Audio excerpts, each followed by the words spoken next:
You're listening to Everything Rugby League, the podcast. The NRL's heading west, and today we're joined by WA footy voice James Sullivan, heard on SportFM, TABradio, and SEN Western Australia. We're unpacking the Perth expansion, the Bears bid, and what it means for rugby league national future. So let's get started, and welcome to the show, Sully.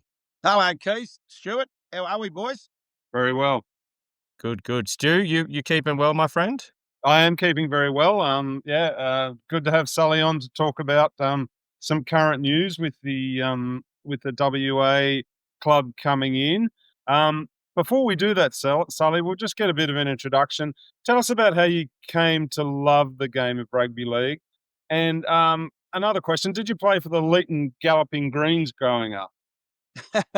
I did grow up in Leeton, as you said. I never played for the Greens. I coached their under-16s in 1985 to a premiership victory. So some big names came out of that. Leeton played Yanko in the grand final, and Rod Mabon was one from Leeton, Simon Gillies, David Barnhill, David Woods for Yanko. So pretty fair old game of footy that one was. But and then I went to boarding school. Keith and Stuart, I went to Chevalier in Bowral. Yes.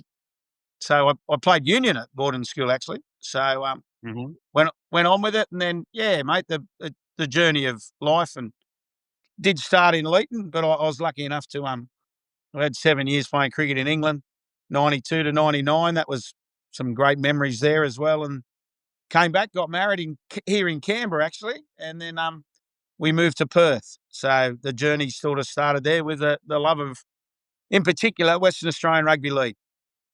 Okay. So that brings me to my question. So why move to Perth, and when did you move to Perth? You've obviously just answered that your wife was there, or why does a man move to Perth back in those days? Yeah. Well, we were as I said, she was a federal police officer here in Canberra, and then her parents lived in Perth. I believe her father got ill at the time.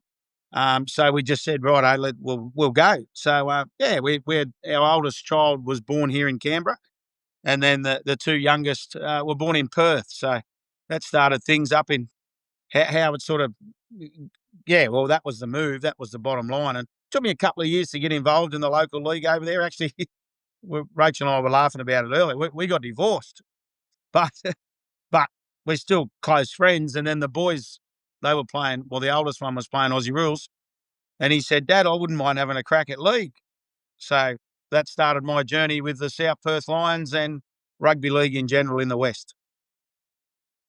Talking about that, Sully, it seems like you performed nearly every role possible in rugby league. Is there anything you haven't done?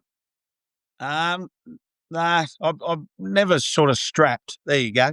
I wouldn't trust myself. But I was fortunate enough to be junior president at South Perth Lions for 11 years.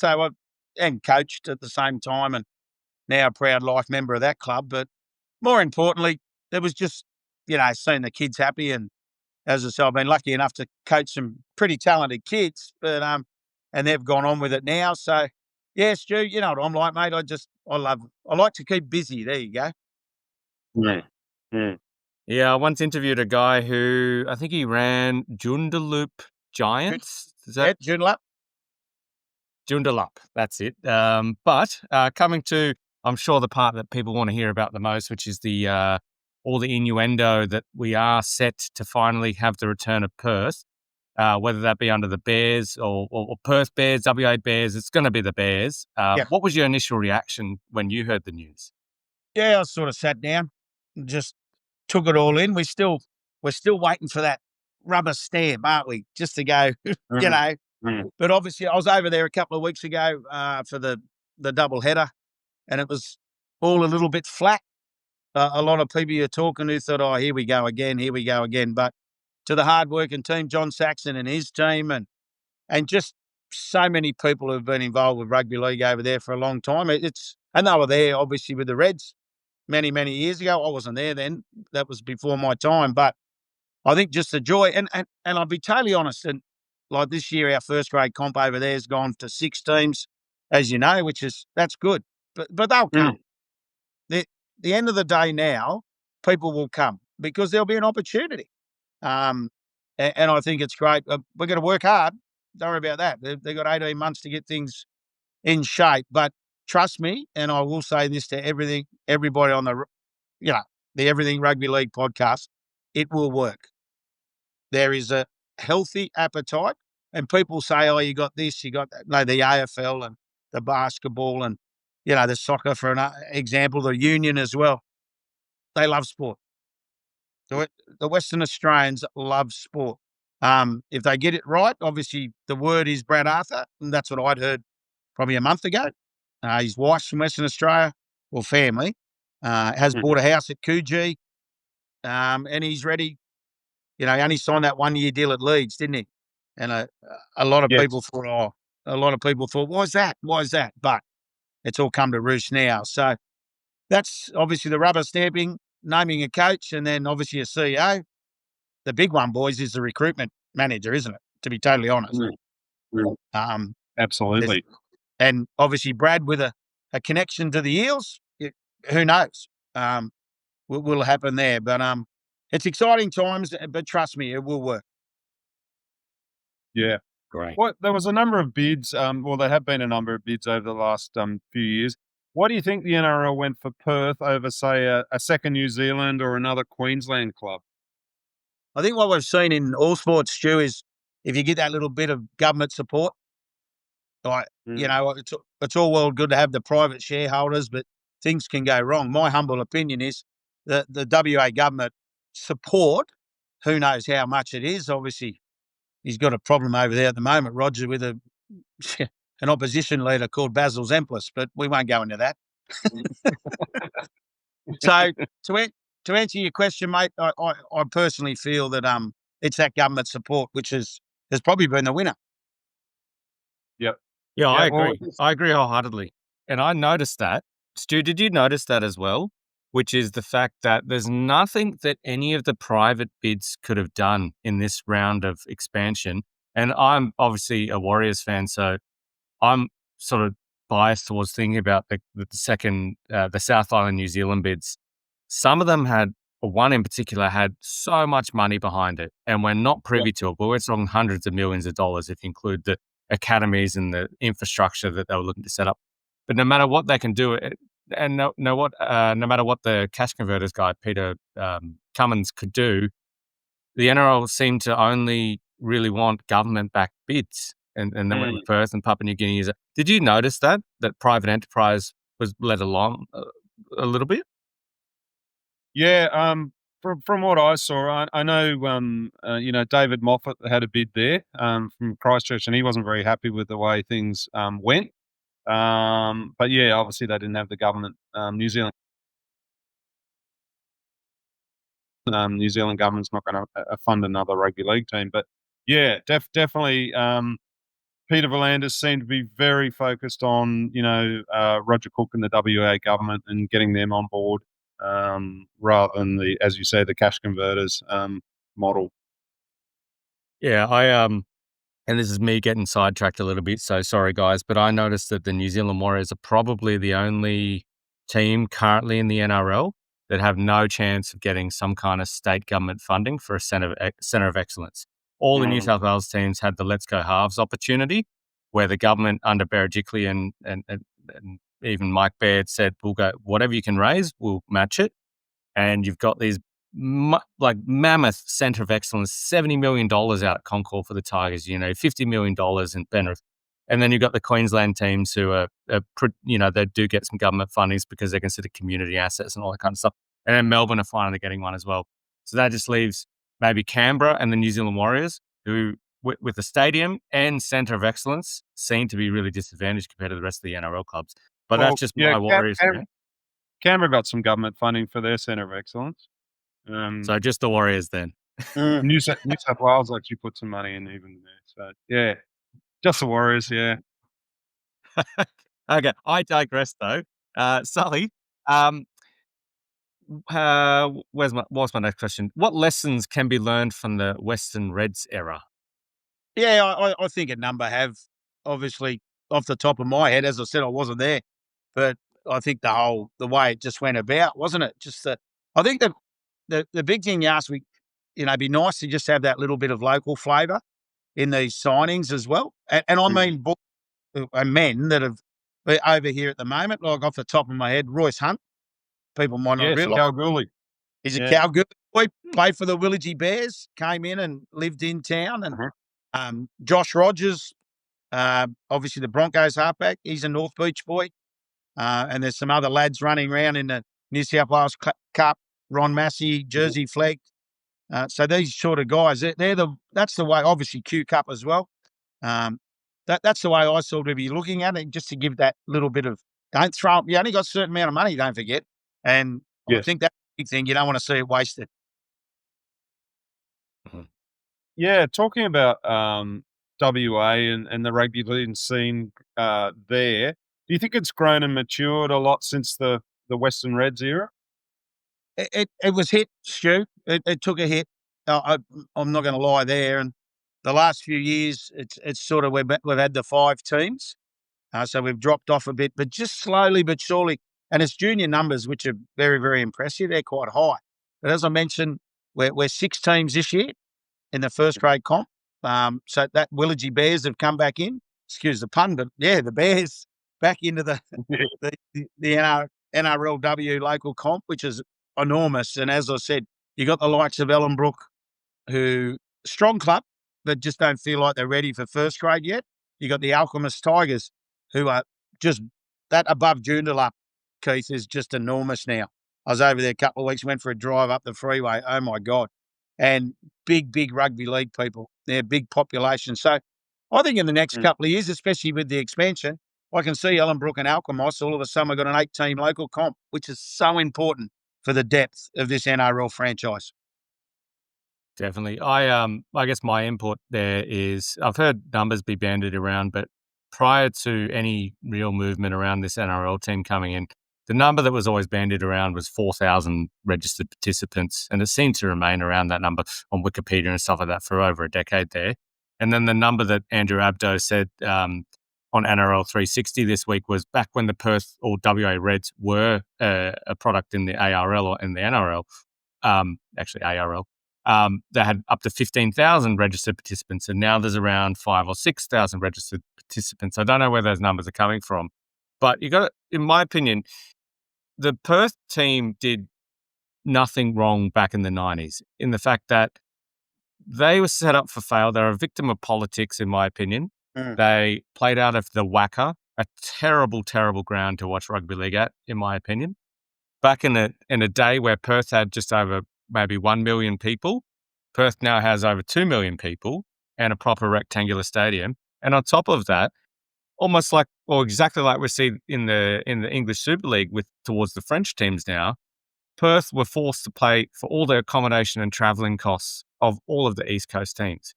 So the fact that they didn't, in my opinion, actually fail and they were more a victim of politics, they averaged around something like 13,000, which is more than a lot of those New South Wales teams at the time. If we somehow kept them around, in my opinion, it takes 20 years to grow generational support for a new NRL club. We're just only now starting to see the Titans gain sort of that generational support. Oh, my dad followed the Titans, so I followed Titans with little 6-year-olds and stuff like that. Do you agree with that sentiment, Stu, that my astute analysis on the politics of the game back then? Oh, yeah, definitely. Yeah, they were a victim. The whole, the Super League thing and News Limited and all that sort of thing, it was just a lot going on there, and it would have been nice if it could have continued. But, the good thing is that, we're back to it now. Hopefully they can grow and prosper again. Absolutely. And Sully, how important was it for the bid to include the Bears' identity? And do you see any possible tension between the North Sydney heritage and the new Perth fan base? Big question. I don't think so. I get asked that question a lot. Why can't we be standalone? We're not ready. That's what I've explained earlier about the local comp. The depth's not there. And I do like the mix. The bottom line is you'll get, the Bears supporters will be still over here in the East. And at the end of the day, they play a fair few games over here, won't they? And it gives you that bit of depth. It gives you the New South Wales Cup. Be interesting to see which way they go Jersey flag, because as we know, the North Sydney Bears haven't got a side in the flag. And then we look lower and lower, got SG Ball, Harold Matthews. How far do we go? Obviously, the Bears do have Harold Matts and SG Ball. Yeah, they do. So how far do we go? So that's the big thing. I think it'll take a couple of years, but I like the mix. And at the moment, it all seems rosy, doesn't it? I guess so. Yeah, yeah, it does. So you think North Sydney fans will support the Perth team or remain distant? Like, I've got a bit of an opinion on this because I'm a old Balmain supporter that's then followed into the joint venture with West Tigers, and I feel like I've lost something a bit there. I know with the Bears they're already out, so it's been a long time since they've had something, but I just don't know. I love I love the idea of a Perth team coming in, and I also love the idea. I also was not a big supporter, but that was North Sydney was sort of like my second team. I'd be at North Sydney Oval as much as I was at Leichhardt Oval growing up. But if I was a Bears supporter, I don't know whether a Perth team's what connects with me. But do you think they will? I do, but that's what I was saying earlier about Perth people. Perth people are a little bit the same. There's a lot still want the Reds return, but it's not going to happen. At the end of the day, they've got in bed again. And I think this is back to our question before about, I think the NRL's had a push there too. They want the Bears back into the comp. Yes. But not out of Sydney, as we know. Too many sides in Sydney as it is. So that's the thing. And that's why they like. And I think what they've seen with Perth, the numbers, you only got to look at last year. You talk about that game at Perth Oval, Dolphins, Roosters, 20,500, unbelievable crowd. So I think at the moment they want it in Perth, and that's where but they also want the Bears. So that's what they're them. They both got in bed together, and let's hope it comes up trumps. Yeah. How quickly do you think the club can grow a membership base? Pretty quickly. Yeah, I'm pretty sure once obviously I've got league talk on Facebook, and a lot of people say it straight up. As soon as we know the membership, we'll buy them. And you mentioned, Keith, that the rectangular ground, Perth Oval, is outstanding. It's a boutique. Well, it's 20,500. It's an absolute beauty. And there was talk that Mr. Volandis wanted, an upgrade of it. It only recently had an upgrade for the Women's World Cup. So there's more dressing rooms there, and the surface is immaculate, absolutely immaculate. So, yeah, no, I think the membership base won't be a problem. Good to hear. Just on that, Sully, there's a lot of as far as I know, there's a lot of expat Brits and South Africans living in Perth. So obviously, a lot of them would have sort of been following the Western force in the Super Rugby. Are they people that you think might switch over now that Perth's got an NRL side, that they might come and watch them as well? Yeah, I think at the end of the day, it's all about scheduling, isn't it? But, mate, you're 100% right about that. And, mate, it's a healthy rugby union competition over there. So I imagine, and there's been talk of it, how close South Africa is to Western Australia, about having a look at some players from that side, to switch over to rugby leagues. So, no, I think they've got a healthy relationship in Perth at the moment, the union and the league. There's never been any problems. You do see a couple of years blokes switch over, and after they've been playing union for a few years, they'll come across the league. So there'll be an option there now. One of the sort of points of discussion between Volandis and Roger Cook is about investment in rugby league, grassroots investment in WA. How important is that going to be to sustain the team? Yeah, very important. But we've got a healthy, game development officers. We've got a healthy number of them over there, but there's only so much they can do. And I think they've helped though, because, you walk into a school 10, 12 years ago, they didn't know who you were. But nowadays, I think they've done a great job. Gus Marshall looks after them over there, and he's done a great job just getting it up and about. So I think that'll work. Obviously, you were talking about centre of excellence before. That's part of the deal. They're building a centre of excellence at Malaga. And I think it'll have a share factor about. I'm not sure if it'll be a central rugby league one. I think part of the government deal is they want it'd be like a mixture with the rugby union guys as well, because I believe there was one bill Not sure what suburb, but soccer have taken that over now. You know, it's a weird thought, guys. Has the NRL ever had a player that's not eligible for any professional rep team? So what I mean by that is, like, if you play your first junior footy in New South Wales or Queensland before the age of 13, you can play for New South Wales or Queensland unless you're playing for England or New Zealand, that is. And if you look at the 5 genuine Victorian products that the Melbourne Storm have helped to develop, they're all eligible for a Pacific Island as well. So they're ineligible a lot of time for Origin, but they can still play for Samoa and Tonga. If Perth achieve real sustained success, we could have players that for the first ever time they can't play Origin, but they might not come from a diaspora as recent enough as grandparents to play for another country. So they would only be eligible to play for Australia. Isn't that a strange thought?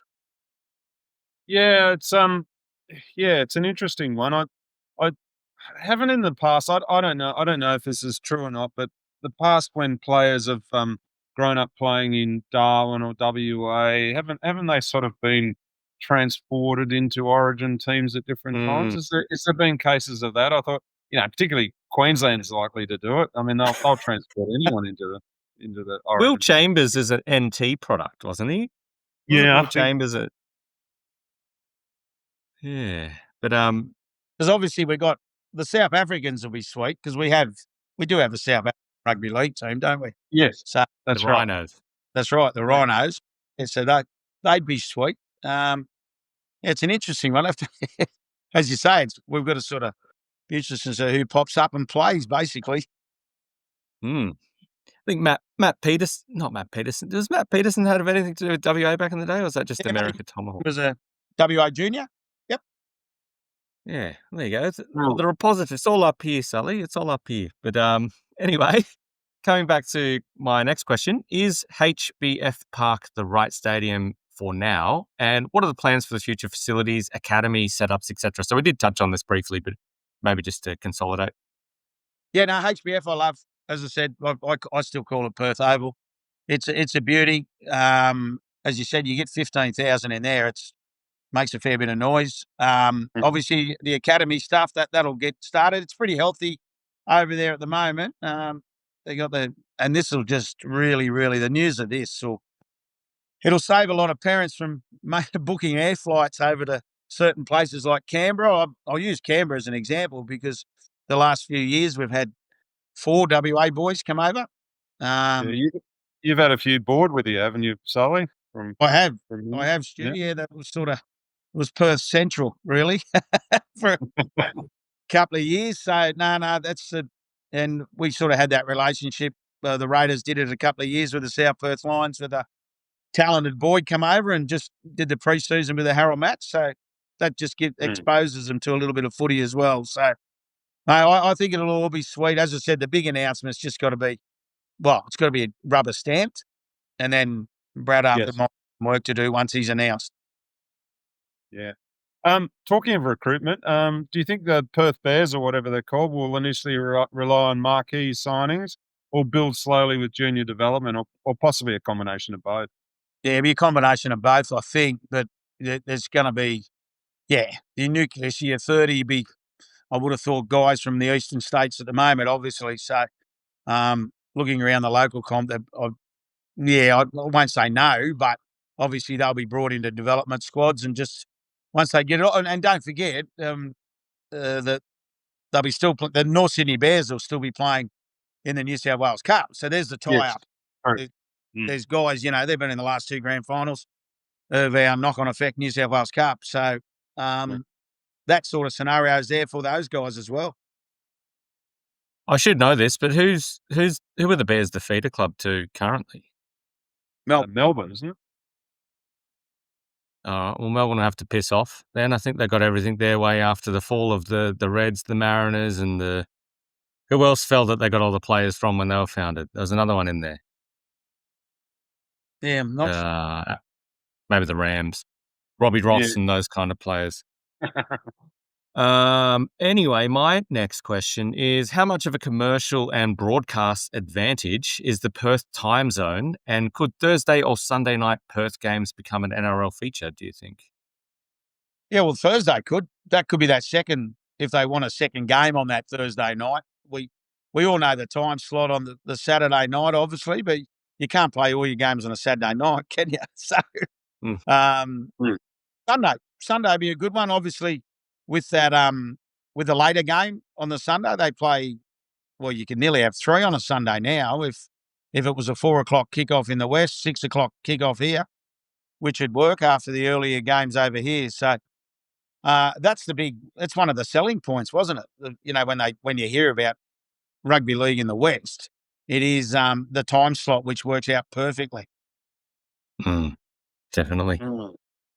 What do you think success would look like after 5 years for the Perth Bears? It's a good point. It's a great question, Stu. If I had me crystal ball, finals. So you said 5 years? Yeah, 5 years. So not that long, really. No, not that long, but you'd love to be playing finals in the fifth year. There you go. Yep. I will try and pontificate over this. Is a great question, actually. I think the same or more number of members, aka ticketed members, as holds the stadium. So 20,000 or more ticketed members. Top 8, maybe at least 2 of those 5 years, and 100% growth on the junior participants in the city of Perth. I think. Yeah, that'd be nice. Yep. A question off the cuff for both of you guys. Do you think with Perth coming in, and obviously we've got teams outside Australia as well, we can start talking of rugby league in terms of being a national sport? Well, I think personally, I think it was the thing that was missing in the NRL, wasn't it? No, it was Yes. always, you might as well call it ECRL, Eastern Coast, at this stage. And now this will rubber stamp that and we'll turn it into the NRL, in my humble. Obviously, and then the year after, obviously PNG as well. So, but at this stage, once the Bears is rubber stamped, I think it does become the NRL. Do you agree, Stu? Do you think it's Yeah, genuine? No one can debate it that. does. Obviously, some gaps with, say, Adelaide possibly would be the only other one that you could think. But whether Adelaide could sustain I know we had the Rams, but whether they could sustain another team.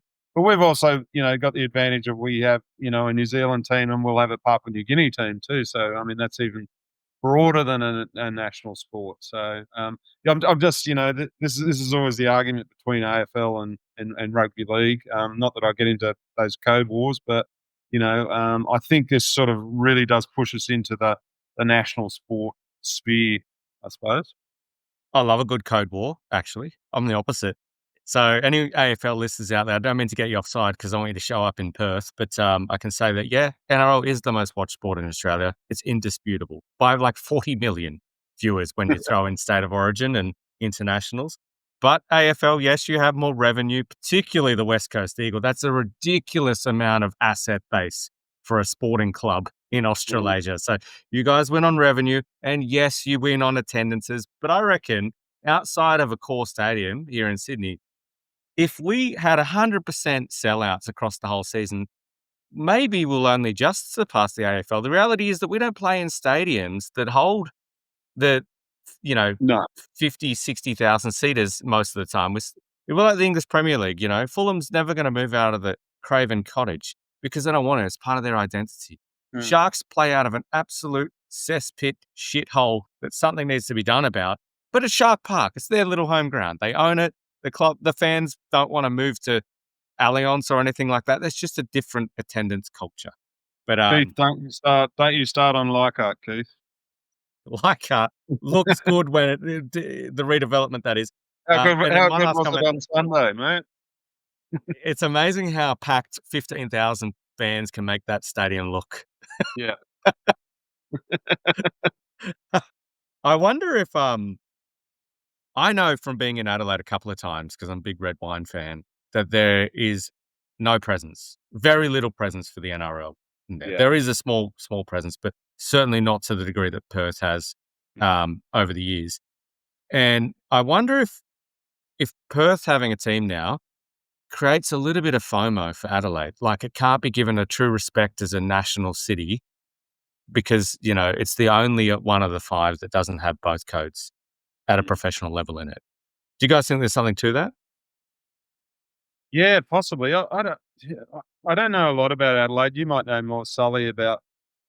I don't hear much about a junior league or anything there in Adelaide. I mean, obviously there's probably something, but certainly not as strong as you hear about Perth or anything Yeah, it's like not that. it was when the Rams were there, and at the moment their local comp.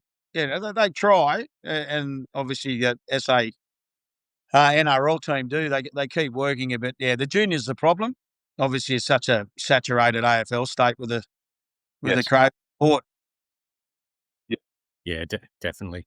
Back to the questions, though. Sally, can you see a conference system being implemented in Perth with Perth and PNG coming in? And let me add to that, maybe assuming there's a 20th team coming in shortly after 2030, 2032.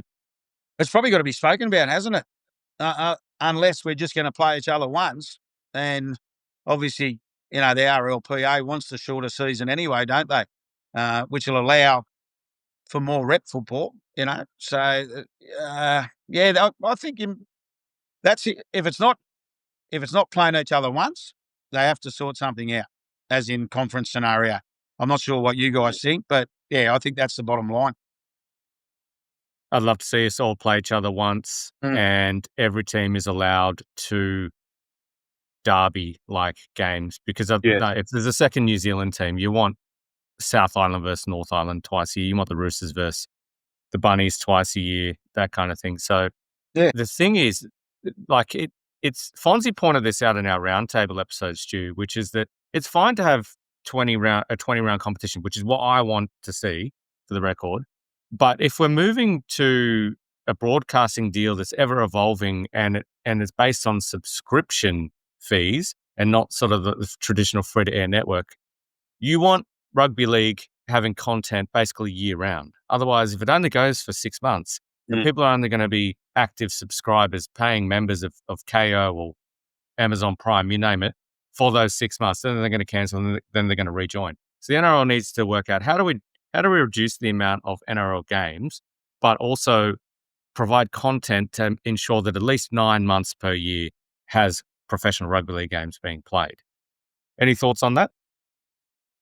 I think when they talk about the NRL going to the UK and France and stuff, I think that's something that is in the back of the mind. I mean, because TV revenue is the way to go. So if they didn't do anything overseas, that would be certainly something that they think about. That there's content over a longer period for people to watch. Whether that's an NRL Super League type thing, French domestic competition. I don't know how many people would watch that, but that sort of thing. I think they're thinking about. Yeah, I'd watch it too, but yeah, I'm a bit of a nut that way. But so yeah, it's about getting content over a longer period, and that I think would be the way to do it. I mean, you can't lengthen the NRL season. I mean, you can certainly put international games in there, so you could have them, but you've also got to talk to the RLPA about that as well. Well, I think that's makes that extra month, Keith. We saw it this year, didn't we, with the Pacific Championship? It was basically it was nearly an extra month of footy. So that's that. Probably you got your 8 months of content of NRL, and then that a month of international footy. Oh, but I think people would love that. I wonder if there's such thing as a split round becoming the norm. Like if you went to 10 games per week, and these days we just take it for granted that every team plays every week, apart from the 3 buys that they get, right? I wonder if teams could play sort of like three games in 5 weeks or something like that to extend the season, keep the subscription fees up, or if the broadcasters are willing to pay the $4.5 billion that the AFL got, but they request that you must provide content for 9 months of the year. I wonder if that's a thing. Never heard that before. Anyway, I digress. We're going to go back to you, Sully. We've probably covered Perth fairly comprehensively. A number of years ago, I think it was 2012, you won the NRL's National Volunteer of the Year award, which is a pretty prestigious thing to win. Tell us about that. Yeah, probably, most amazing award, to be totally honest. And to win that, I got nominated. It was quite funny, Stu and Keith. I got nominated by an AFL lady, Rebecca Cleaver. It was their first year at our club at South Perth. So I've been doing what I've been doing for years. And then Rebecca saw this thing come up, and her first year, her son, he plays waffle now. He's a good footballer. And her daughter, she's AFLW for West Coast. So that was a family, but she brought him over to learn basically how to tackle. Okay. And it's helped his AFL. He's a very strong defender in the waffle competition. And Jack, his name was. And so all of a sudden, I got this phone call and said, "Oh, you've been nominated." I went, "What?" I've been doing the same. As I said, I've been doing the same stuff. So, flew to Sydney at the town hall, and then it was announced, and took Matty Fuller with me, boys, the sheep. He, Matty, still in Perth, is Matt, former Western Red. He came over and they announced it. Well, it was a pretty emotional night, to be honest. And because my father, he won the first ever New South Wales harness. So harness racing volunteer of the year. Dad, that was the first dad. In the family. So when it was announced, and then, mate, I got looked after. Gee whiz, it culminated, Keith, I'm not sure if you can remember, but Stu can, but it culminated in me. I brought the NRL trophy down in a helicopter and landed in the middle of April. Wow. 2012 grand final, Bulldog Storm. What was it famous for, boys? What did James Graham decide to do? He had a little nibble. He bite. The bite. I brought this. We were sitting upside. It was the Westmead helicopter, and we were sitting up the top for 15 minutes. Just look. Oh my God. It was a very special week, and it was a very special year, and you do it because you love it, and that's the bottom. I was lucky enough to be, very, very amazing. 13 years, Stu. Wow. Yeah. Wow, that is amazing. What a family of sporting philanthropists, if I may word it that way. On to another actually achievement. I think it's achievement. You are involved as a chapter president, I should say, of Family of League. What are the goals and objectives of Family of League? Yeah, I was heavily involved in Perth, but with then named Manor League. So I've been here in Canberra 4 years, and sort of it's slowly but surely building up again. Obviously, when Noel Bissett passed on, it sort of dropped a little bit here in the Canberra-Monaro region. So, it's something strong to my heart. And at the end of the day, you just try and help people who are in a little bit of trouble. But I like the name change. They changed it a couple of years ago to Family, which at the end of the day, rugby league is all about families, isn't it? And in particular, women in our game. And I know Stu's heavily involved with the women. And, I still think that is so important as well. And you talk about women's rugby league, boys. Whew, it's a whole different thing now, isn't it? Yeah, certainly is. And we've got the Origin coming up as well, the first Origin, which is very exciting. And that's just building and building, isn't it? It's just it's getting to the point where it's almost as creating the same sort of interest as the men. So which is very exciting. And I love that it's a magic round. I'm not going to magic round, but I don't like voting day because it's too busy and they don't have the sausage sizzle at the local school anymore. So I early voted yesterday and said, I'm going to magic round. It's the perfect excuse for anyone looking to vote early. So shout out to the girls' game on the Thursday. Actually, another side note here, Sully. Can we all agree that Canberra of any city needs a new rectangular stadium with a roof? Oh, 100%. Thank Don't you. start me. All right. Oh, almost flew to the questions, actually. This is flying. Stu, Otherwise, you got the next one? otherwise I'll have Andrew Barr suing me. So this is one that might help me, Sully. As you know, I struggle with this, but you commentate on a number of games on a weekend, including New South Wales Cup, junior representative, and of course the local Canberra competition.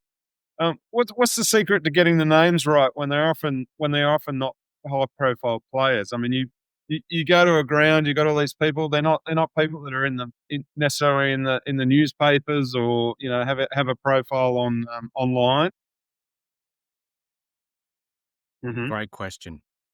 I did a course 3 years ago. So obviously, as you know, I arrived here in Canberra 4 years ago, and I did the Ingua project, it's called, and Jess, the founder.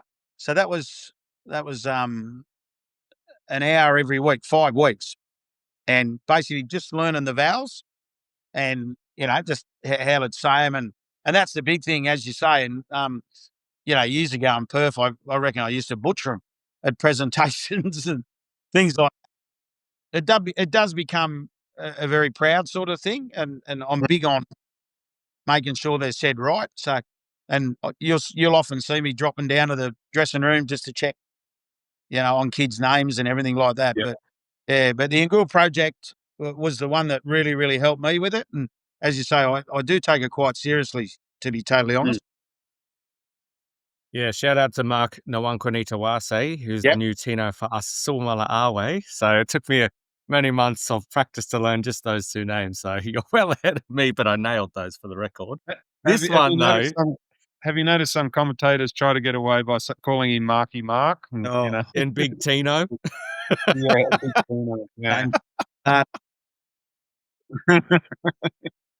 right, this one's a real head scratcher, and it's not rugby league related, Sully. You're stranded on a desert island. You can take 3 albums with you. And yes, there's a solar-powered CD player there or whatever. No best ofs, though. What 3 albums or records do you take with you? Gee I whiz. warned you it's a head scratcher. I can't remember now album names, but You can go with artists and we'll help you out. Yeah. Well, one of them would be a bit of John Williamson. Don't mind me John Williamson. The other one would be a bit of Brooksy, Garth Brooks. I like me country music. Oh, yeah? So, Yeah, nice. like Garth Brooks. And there's one song I love, and everyone laughs, and Fool's Garden sings it, and it's called Lemon Tree. Okay. I'm Okay. going to have to listen to that. You'll hear it, and it's just so it's called Lemon Tree, Fool's Garden. I once heard it sitting in Singapore airport back in the 90s. And that's one coming with me. Best airport in the world, for the record. Oh, Changi. Good Peking duck at 3 a.m. in one of those food courts. Nice. Well, talking about food and Peking duck, I've got a food question for you, Sully. Favorite cuisine and favorite dish? cheese and biscuits. I'm a simple man. Cheese and biscuits. And I do like a nice spag bol. Okay. Oh, yeah. All right. Yeah, that's a good answer.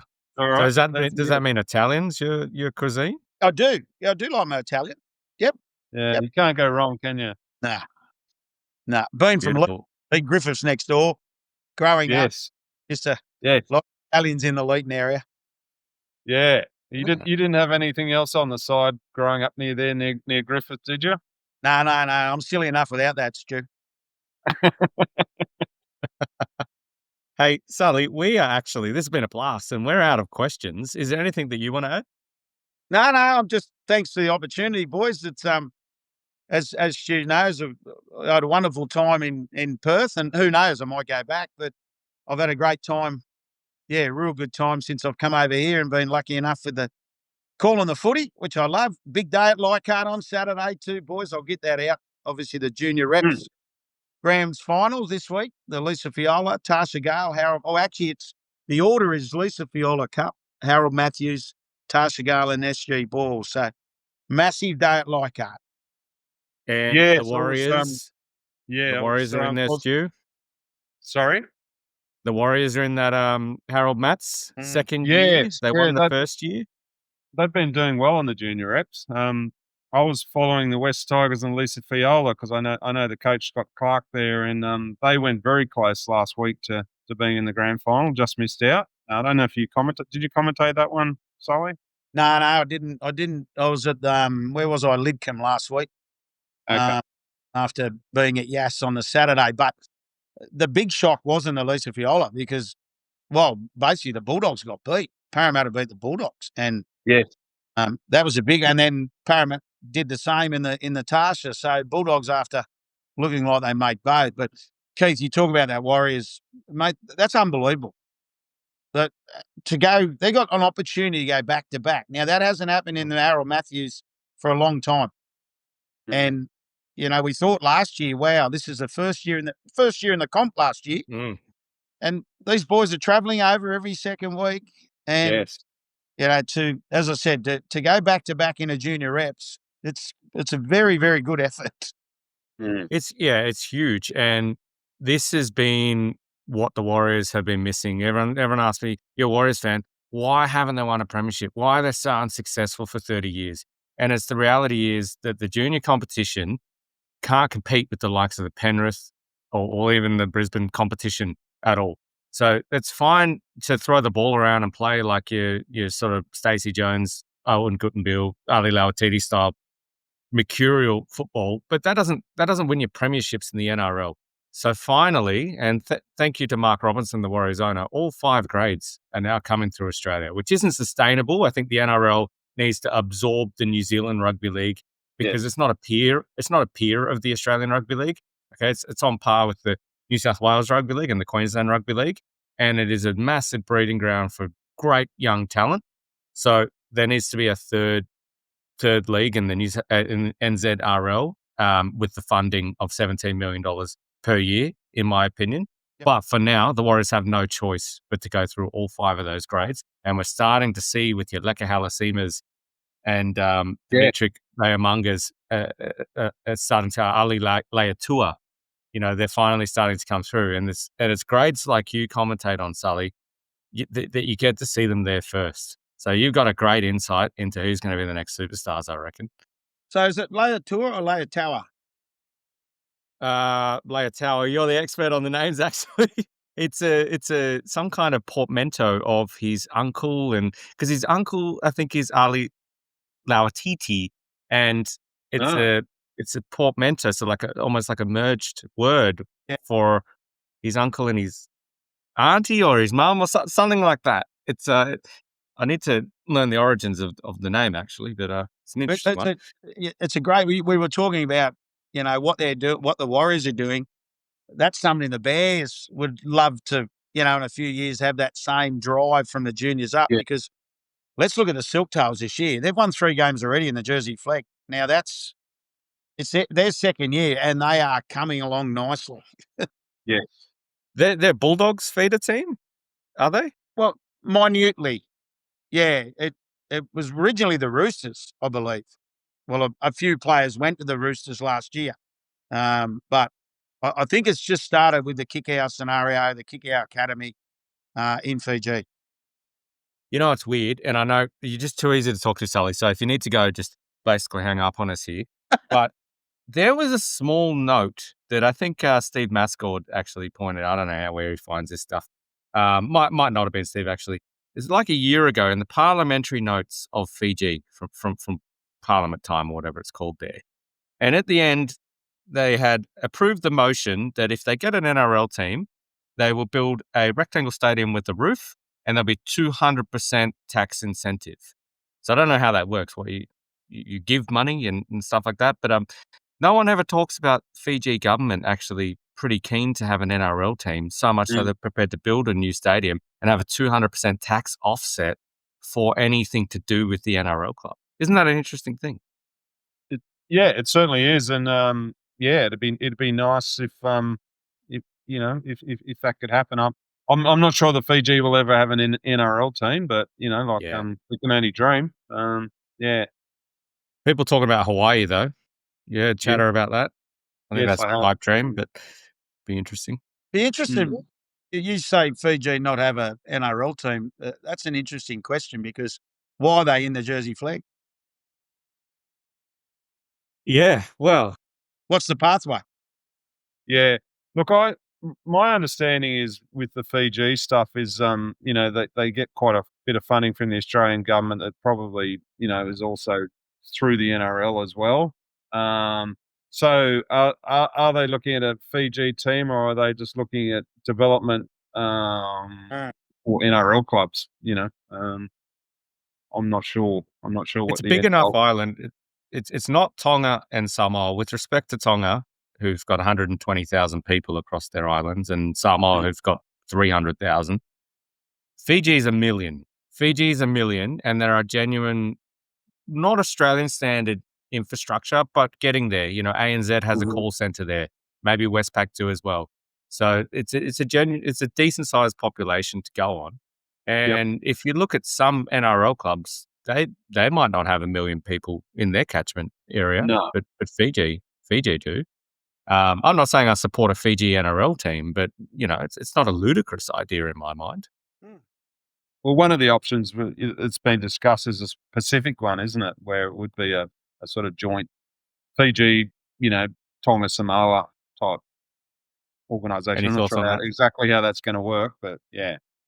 Any thoughts on that one, Sully? Yeah, no, I haven't thought about it for too long, that one. Not yet. I don't like it. I don't like it. I don't even like your club, Stu, having 2 home grounds. Yeah, whatever. Sully, you have indulged us, and I really appreciate that. Any last words, Sully? All right. Well, that seems like a great place to leave it. What a discussion. Thank you to all our listeners. We got a true Perth expert on it, in my opinion. And most of all, thank you to you, Sully. Thanks, boys. Thanks for the opportunity, as you say. And thanks to my 3 boys for saying, let's go and play rugby league, Dad. What a way to end. What a way to end. All right, listeners, and Sully and Stu, I will catch you next week.